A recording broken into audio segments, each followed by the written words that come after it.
नमस्कार, मी राहुल कुलकर्णी. पुण्यामध्ये सोनम वांगचुक यांच्या अटकेचा निषेध करत त्यांना तात्काळ मुक्त करा असं म्हणत लोककेंद्री आणि शाश्वत विकास करायला हवा असं सांगत ही आंदोलक मंडळी आंदोलन करतायत. रिलीज सोनम वांगचुक. तुला माहिती आहे का कोण आहेत सोनम वांगचुक? नाही तरी पण आली असते. अरे पण ते अँटी नॅशनलिस्ट आहेत ना ते. कोण म्हटलं? सरकार म्हणतो तसं. हो का? सरकारचं तुम्ही ऐकतात का? सरकारचं ठिकाणावर आहे का? सरकारचं डोकं ठिकाणावर आहे का? ते म्हणाले पाकिस्तान बरोबर त्यांचा संबंध आहे. हो ना, म्हणून तर म्हणतो सरकारचं डोकं ठिकाणावर आहे का? ही त्यांची भावना आहे आणि मला बरं वाटलं की पुण्यात इतकी संवेदनशीलपणे लोक इतक्या महत्वाच्या प्रश्नावरती आली आहेत आणि ते म्हणतायत. काय म्हणणं आहे? तुम्ही कशावरून म्हणताय ते अँटी नॅशनलिस्ट आहे? मी नाही, सरकारने जे सांगितलं ते सांगितलं. आम्ही जर सरकारचं आज पुण्यामध्ये एवढी फ्लड सिस्टम आहे, का वाचत नाहीयेत लोक? पर्यावरणाबद्दल कोणी बोलतंय का? नद्यांवरती भोवती वातावरणाची सगळी वाट लावली आहे. ते पर्यावरणाबद्दल बोलता तरी आहेत. ते इंटरनॅशनलिस्ट नाही आहेत. ते पर्यावरणाबद्दल बोलता तरी आहे. आम्ही त्यांच्या सोबतच आहे. बरोबर आहे त्यांच्या. सरकारचा जो मेन आरोप आहे की त्यांच्यावरती नॅशनल सिक्युरिटी ऍक्ट अंदर जी कारवाई झाली आहे, कुठेतरी देशद्रोही म्हणजे काय हे कुठेतरी डेफिनेशन घ्यायला लागेल. सोनमजी त्यांचे पाकिस्तान बरोबर संबंध आहेत असं म्हणतो सरकार. संबंध याचा अर्थ भेटले म्हणजे संबंध असं होत नाही. आपण क्रिकेट पण खेळतोय, आज पाकिस्तान सारख्या राज्यावर आपला ट्रेड देखील सुरू होता, म्हणजे तो देशद्रोह आहे का? नाहीये.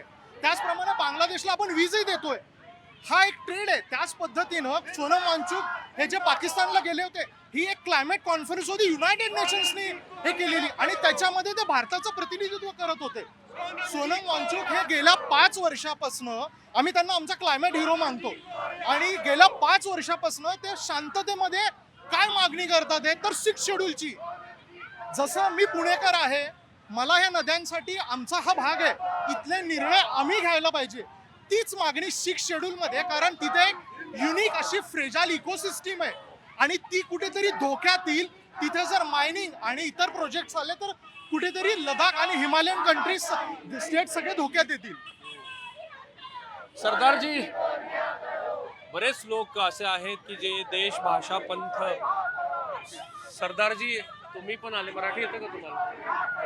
हिंदी में बात करेंगे तो बेटर। मुझे बताइए, आप भी आए हैं तो कहा जा रहा है कि सोनम जी जो है वो एंटी नेशनल एक्टिविटी में थे. तो यार सरकार हर बंदे को जो उसके खिलाफ आवाज उठाता है उसे एंटी नेशनल ही बोलती है। ये तो पूरी इंडिया को पता लग गया है, मतलब ये ट्रेंड हो गया है. ट्रेंड हो चुका है कि जो उनके खिलाफ बोले उसको एंटी नेशनल कर दो, एनएसए डाल दो, ये डाल दो, यूपी ये डाल दो, अंदर डाल दो। तो नॉर्मल हो चुका है इंडिया में। तो फिर आप पुणे में क्यों आए उनके सपोर्ट में? नहीं तो हाँ, आवाज तो हमारा अधिकार है आवाज उठाना। जो गलत हो रहा है वहाँ हम नहीं खड़े रहेंगे, देश के सिटीजन नहीं खड़े रहेंगे तो कौन खड़े रहेगा? हम नाक बंद करके देख तो नहीं सकते चीजों को होता हुआ, गलत चीजों। तो ऐसी स्थिति है. बिल्कुल है, सोनम जी को लेके आपको लगता है कि ये बहुत गलत हो रहा है? गलत है, बिल्कुल गलत है। वो कब से बेचारे पीसफुल प्रोटेस्ट कर रहे थे, उन्होंने लद्दाख से दिल्ली पैदल यात्रा भी करी, गवर्नमेंट सुनती ही नहीं। आप आपे जी, मैंने इनसे कहा कि सोनम जी के लिए आप पुणे में क्यों आए रास्ते में, हम पुणे में ही रहते हैं। इसीलिए. हाँ, जहाँ पे भी इंसाफ मिलने के लिए कुछ करना चाहिए वहाँ सरदार सबसे पहले आते हैं। वही देख के हमको लगा कि ये पहली बार कोई बंदा और खड़ा हो रहा है जो लद्दाख में बैठ के इतना सब कुछ कर रहा है, तो उसको सपोर्ट करना चाहिए। और ऐसे ही आप किसी को भी उठा के अंदर डालोगे, वो तो कह रहे 4 हैं दिन कि- पहले तुम बोलोगे कि ये देशभक्त है और 2 दिन बाद उसको उठा के अंदर डाल दोगे, So ये you हर don't सरकार believe on करता है। नहीं, I don't believe all this things, as I also practice law, but ये सब तो कोई जबरदस्ती वाले काम में हिटलर वाला सिस्टम है। तो ये गवर्नमेंट क्यों ऐसा कर रही है? क्योंकि वो तो सोनम जी के खिलाफ तो थे नहीं इनिशियली. नहीं, इनिशियली टाइम चेंज होता है तो सब चेंज हो जाता है। टाइम जब उनका था तो उनके साथ थे जब तक वो उनका प्रचार कर रहे थे, जैसे टाइम चेंज हो गया मतलब, और ये कॉन्स्पिरेसी भी हो सकती है, just to put him behind the bar. Sardar ji, सिर्फ सारा ये- कुछ हुआ क्या? क्योंकि आप लोग दोनों भी बॉर्डर राज्य से हैं और लद्दाख भी बॉर्डर राज्य है. जो लद्दाख के लोग हैं उनसे तो मैं बाद में बात करूंगा, लेकिन इस तरीके की स्थिति किसी भी सीमावर्ती राज्य में होती है तो आगे जाके क्या होता है इसका?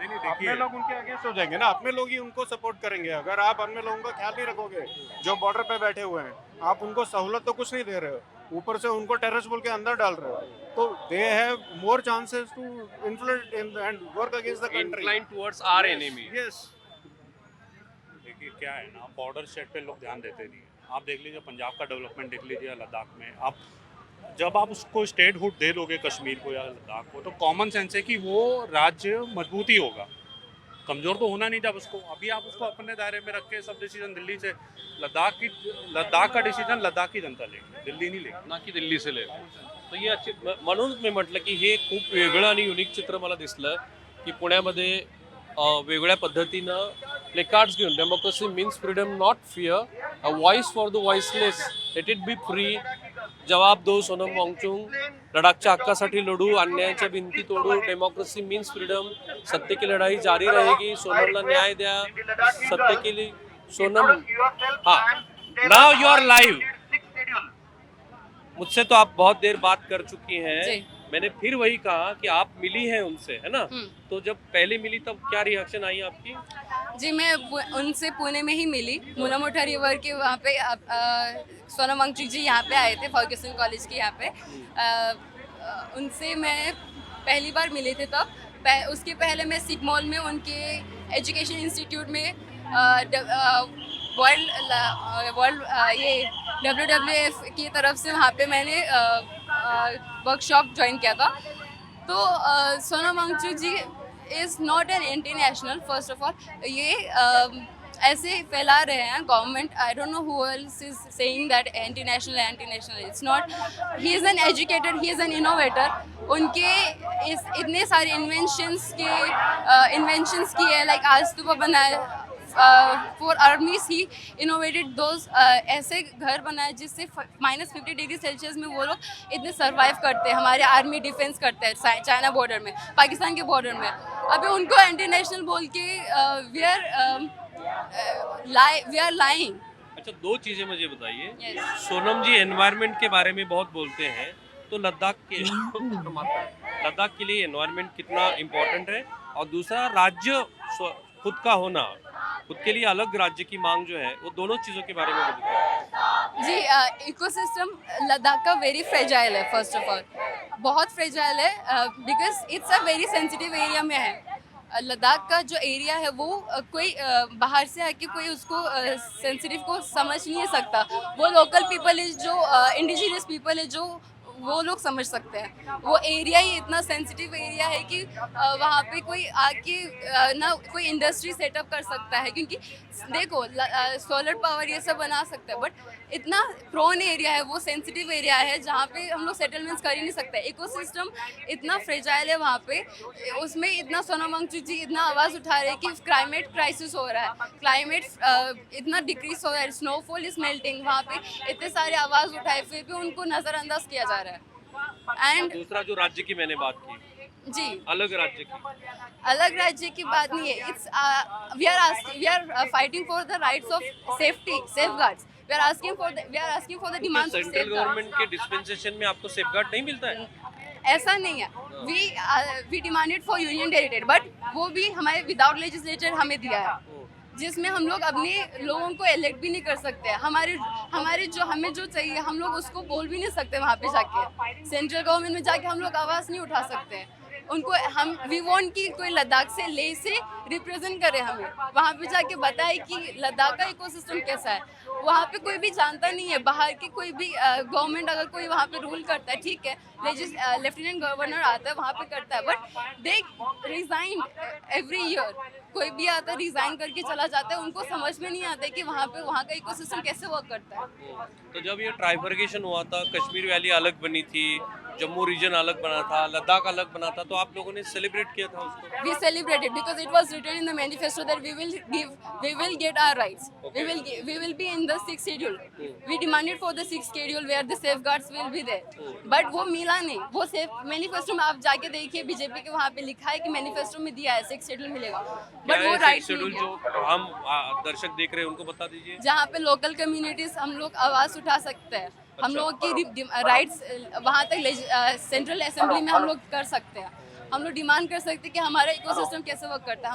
हम लोग की प्रॉब्लम्स वहाँ पे जाके बता सकते हैं। ये आपके भाई है मुझे लगता है, जो लद्दाख से है। तो मैं ये जानना चाह रहा था, क्योंकि आपने अभी भाषण किया, तो सोनम जी को तो अलग अलग तरीके से आप लगा सकते हो, कोई प्रॉब्लम। सोनम जी को दो उनके मन में सवाल, एक तो एनवायरनमेंट को लेके है, दूसरा सेपरेट स्टेट को लेके, स्टेटहुड को लेके। तो क्या दोनों चीज इतनी इंपॉर्टेंट है लद्दाख की? हाँ, 6 शेड्यूल के लिए गवर्नमेंट ने कहा कि ये यूनाइटेड स्टेट मतलब यूनियन टेरिटरी को नहीं मिल सकता, इसीलिए सोनम वांगचुक सर ने पहले मांगा स्टेटहुड मिलने पर उसके बाद शेड्यूल 6 शेड्यूल मिल सकते हैं। पहले हम डिमांड कर रहे थे कि 6 शेड्यूल चाहिए, पर गवर्नमेंट ने कहा कि 6 शेड्यूल किसी भी यूनियन टेरिटरी को नहीं दिया जा सकता, इसीलिए हमने पहले उसके बाद हमने डिमांड स्टार्ट किया कि पहले हमें स्टेटहुड चाहिए। उसके बाद सोनम जी ने ये डिमांड किया कि हमें उसके बाद हमें 6 शेड्यूल चाहिए, पर ये सब हो सके उससे पहले जो वायलेंस हो गया, मतलब नॉन वायलेंस, उसमें भी बहुत सारे एलिगेशंस थे जो फॉल्स थे, जो लोग मर हाँ, गए। जो खुद डीजेपी ने एक इंटरव्यू में कहा है कि विदाउट प्रूफ है, सिर्फ डीजेपी ने कहा है कि सोनम वांगचुक के जो टच है पाकिस्तान के साथ, या जो वो कॉन्फ्रेंस के लिए गए थे क्लाइमेट चेंज, जो बेसिकली यूनाइटेड स्टेट्स ने ऑर्गेनाइज किया था with the collaboration with Pakistan drone जो न्यूज़पेपर उसके साथ, ये सिर्फ वो कॉन्फ्रेंस बस था। आप ये नहीं मानते कि जो सेंट्रल गवर्नमेंट कह रही है कि सोनम वांगचुक पाकिस्तान से मिले हैं, ये आपको नहीं लगता? एकदम फॉल्स एलिगेशन है, वो सिर्फ क्लाइमेट चेंज के लिए बातें करने गए थे। और इस पे बहुत सारे वो चल रहे कमेंट्स कि उन्होंने वहाँ पे कहा था कि जैसे पाकिस्तान अपने न्यूज़पेपर ड्रोन न्यूज़पेपर में क्लाइमेट चेंज के बारे में बता रहा है, वैसे हमें इंडिया में भी न्यूज़पेपर में इसके बारे में कहना चाहिए। पर बहुत सारे लोग हैं जो उसका गलत क्लिप लेके उसको वायरल करवा रहे हैं, पर उन्होंने ये कहा था कि इंडिया में भी क्लाइमेट चेंज के बारे में हर न्यूज़पेपर में जैसा ड्रोन न्यूज़पेपर पाकिस्तान में मतलब छपा जा रहा है वैसा करना क्लियर हो गया। अलग स्टेट की क्यों जरूरत है शेड्यूल 6 के लिए? हाँ, सिक्स शेड्यूल पहले मैं ये बताता हूँ कि 6 शेड्यूल क्यों चाहिए, ये सबको पता होगा, ताकि हम अपने मेन चीज जो है वो लैंड को हम कंट्रोल कर पाए, या जो बाहर से आके माइनिंग स्टार्ट ना करके, क्योंकि इसमें अगर लास्ट में किसी को नुकसान होगा तो वो गवर्नमेंट को नुकसान नहीं होगा, वहाँ पे इंडस्ट्रियल बनने के बाद जो नुकसान होगा वो लद्दाखी सिटीजन को होगा, ना कि किसी को। अगर वहाँ पे इंडस्ट्री लगा दिया और माइनिंग करवा दिया, उसके बाद अगर वहाँ पे फ्लड्स या कुछ ज्यादा आ गए, तो ये गवर्नमेंट को तो कुछ नुकसान नहीं होने वाला, नुकसान किसको झेलना पड़ेगा? जो लद्दाख के पीपल्स जो वहाँ पे रह रहे उनको नुकसान झेलना पड़ेगा। इसीलिए पहले 6 शेड्यूल मांगा गया, पर 6 शेड्यूल के लिए स्टेटहुड चाहिए, इसीलिए हमने स्टेटहुड मांगा है, फिर 6 शेड्यूल। पर उन्होंने ये सब जब हो सके उससे पहले उनको फॉल्स एलिगेशन में सोनम वांगचुक को NSA के द्वारा पकड़ दिया, जिसकी वजह से हम चाहते हैं कि सोनम वांगचुक को रिलीज करें। एक मिनट यहीं पे खड़े रहिए, थोड़ा इनका भी एम्बियंस सुन लेते हैं क्या करते हैं। हम जो सोनम वांगचुक जी की पत्नी जो है, उन्होंने सुप्रीम कोर्ट में हेबियस कॉर्पस दाखिल किया, क्योंकि सोनम जी पिछले 7 दिनों से कहाँ पे है इसका भी पता नहीं चला है। तो ये पूरा मतलब इमरजेंसी जैसी स्थिति है। और लद्दाख की लोगों की जो मांगे हैं, खासकर 3-4 मांगे हैं कि एक तो लद्दाख को 6ठी अनुसूची में शामिल किया जाए, फिर लद्दाख के लिए अलग सा पब्लिक सर्विस कमीशन बनाया जाए, और इस सभी के लिए लद्दाख को एक स्वतंत्र राज्य सेपरेट स्टेट का दर्जा दिया जाए, और लद्दाख में जो विकास है वो। तर ही परिस्थिती आहे की खूप सारे लोक मतलब ही संवेदनशीलता पुण्यातल्या लोकांनी दाखवली, त्यातल्या कायदेशीर प्रक्रियेचा भाग वेगळा। सोनम वांगचुक बद्दल कायदेशीर गोष्ट करेल ती सेंट्रल गव्हर्नमेंट करेल, पण लोक आले, त्यांना वाटलं की ह्या विषयावरती आपण बोललो पाहिजे आणि ह्या विषयावरती चर्चा केली पाहिजे। घरात बसायचं आहे आता आपल्या सगळ्यांनी। नाही, घरात कसं बसून चालेल? घरात बसले तर काय होणार आहे? रस्त्यावर यायला पाहिजे, दुसरा काही मार्गच नाही या ठरलेला. वयात? हो, मग वय कशाला? रस्त्यावर यायला वय तर नाही लागत ना. वाह, मग पण ते कुठले लडाखचे, आपण कुठले काय पुण्यातले? लडाख म्हणजे काय आपल्याच देशाचा भाग आहे ना. पाहिजे तेव्हा आपली देशभक्ती जागृत होते. झेंडे उडवतो आपण देशभक्तीचे. मग याच्यात नाही का तुमचं सेंट्रल गव्हर्नमेंट बद्दल काय मत आहे? सेंट्रल गव्हर्नमेंट ज्या रीतीने वागतंय त्या रीतीने लोकशाहीचं तर पूर्ण दमन केलेलं आहे. असं हो, मग काय.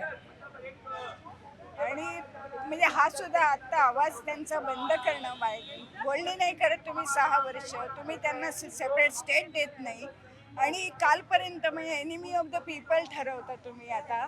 त्याच्यावर तुमचा विश्वास आहे की नाही? काय एनिमी ऑफ द पीपल नाही ठरवलंय आता. हो. असं का लावलं? प्रेस जे म्हणाले एनिमी ऑफ द पीपल, त्यांचं जे सगळं नाटक होतं त्याचं एकदम प्रत्यंतर येतं की कालपर्यंत जो माणूस देशभक्त होता, मोदी समर्थक होता, जो एन्व्हायरमेंटसाठी लढत होता, तो माणूस आज एकदम देशद्रोही होतो आणि तुम्ही राष्ट्रीय सुरक्षा धोक्यात आहे म्हणून त्याला अटक करता, ह्याला काही अर्थ नाही. गोळा मुठासाठी पण त्यांनी बऱ्यापैकी मला वाटतं सजेशन दिले होते पुण्यात. हिमालयाचा प्रश्न केवढा मोठा आहे, यांना बिलकुल अक्कल नाही आहे असं म्हणायला पाहिजे. कारण हिमालयाचं समजा तुम्ही हलवून टाकला, आज सुद्धा आपण केवढा त्रास सहन करतोय. समजा एन्व्हायरमेंटचा इश्यू जो आहे त्यांनी जो मांडलाय, केव्हापासून ते मांडतायत त्याला काही अर्थच ठेवला नाही. म्हणजे सोनम वांगचुकच्या वागण्याला अर्थ आहे, सरकारच्या वागण्याला नाहीये. बिलकुल नाही, चुकीचं वागते सरकार. चुकीचं वागतंय आणि संपूर्ण मानवता विरोधी आहे त्यांचं वागणं आत्ताच. कारण तुम्ही जर तिथे खाणी खणल्या आणि जर समजा सगळ्या हिमालयाला तुम्ही जो धक्का दिला तर काय होणार. चला, ही तरुण मुलगी आली, मी तिला पण विचारतो. मी यांना म्हटलं तुम्हाला काही आता घरी बसायला पाहिजे, म्हणाले नाही नाही मला तर यायलाच पाहिजे रस्त्यात. पण तू का आली आहेस? त्यांचंच इन्स्पिरेशन घेऊन आली आहे मी, कुठल्या तरी चांगल्या इनिशिएटिव्हमध्ये पार्ट घेणं. आणि सोनमजी सोबत जे झालं ते खूपच अनफॉर्च्युनेट होतं आणि खरं तर शॉकिंग होतं की असं कसं होऊ शकतं. त्यामुळे पण ह्या तरुण वयातल्या मुलांना एवढी संवेदनशीलता आहे पर्यावरणाबद्दल? असायलाच पाहिजे, कारण की पर्यावरणाचा भागच आहोत आपण. असं बघितलं तर पर्यावरण नाही तर आपण नाही. तिकडे गमतीशीर गोष्ट म्हणजे ग्रेटा थनबर्ग निघाली होती गाझाला मदत करायला. तिकडे इस्रायलच्या लोकांनी सगळी त्यांची जहाजं वगैरे अडवून टाकली. आता हे सगळं जे जगात सुरू आहे त्याच्याबद्दल एवढी संवेदनशील. किती मुली आले तुझ्या बरोबर? माझी मैत्रीण आहे आणि माहित नाही, अजून बऱ्याच मुली आहेत. कसे आलात तुम्ही एकत्रित? कसे आहात? एक व्हॉट्सअपवर मेसेजेस आले? हो, ह्याच्याबद्दल कळलं आणि मग तू आली? हो. कुठल्या ऑर्गनायझेशनला जोडलेली नाहीये? जोडलेली नाहीये पण इंटरॅक्ट करते. तर मला ह्या निमित्ताने हे जे सुरू आहे ह्या मुलांचं, सगळ्या वयोगटातली, सगळ्या व्यवसायातली, We are living in a state of political terror. This is not a new terror. This has been going on since the past 11 years. This fascist, desperate, scared state, this Modi regime has been using, NSA has been using draconian acts like UAPA and crushing dissent, crushing the voices that want justice. It is crushing the people's voice, the people who want change. What can be done about this? थांबूया आपण या नोटवरती, कारण ज्या पद्धतीचं आंदोलन सुरू आहे बऱ्याच काळ चालेल असं दिसतंय, पण महत्वाचं वाटतं. कॅमेरामॅन निकेतन माने, समीर राऊत कुलकर्णी, NDTV मराठी, पुणे.